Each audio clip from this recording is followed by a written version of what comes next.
ఇందిరమ్మ ఇండ్లు ఆనాడు రాజశేఖర రెడ్డి గారు ఉన్నప్పుడు ఆకాశమే హద్దుగా 25 లక్షల ఇందిరమ్మ ఇండ్లను ఆనాడు కట్టించడం జరిగింది.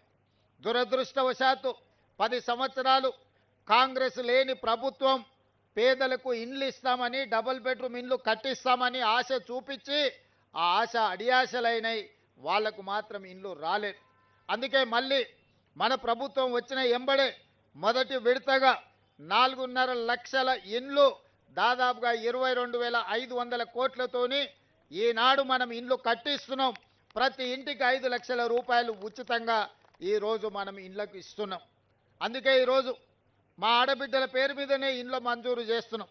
మా ఆడబిడ్డలకే పెట్రోల్ బంకులు ఇచ్చినాం. మా ఆడబిడ్డలకే 500 రూపాయలకు సిలిండర్ ఇచ్చినాం. మా ఆడబిడ్డలకే ఈరోజు సోలార్ పవర్ ఉత్పత్తి చేసే అధికారం ఇచ్చినాం. ఆడబిడ్డలకు ఆర్టీసీ బస్సులో ఉచిత ప్రయాణమే కాదు, బస్సులకు యజమానులను చేసినాం.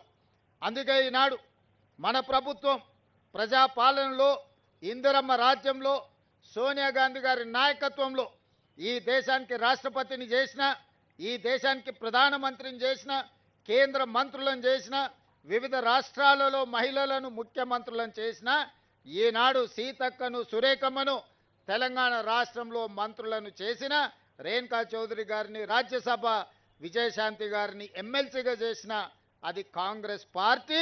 సోనియా గాంధీ గారి నాయకత్వంలోనే మహిళలకు ఈ గౌరవం దక్కింది.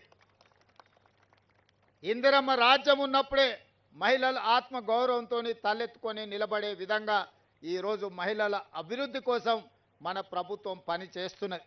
అందుకే ఈనాడు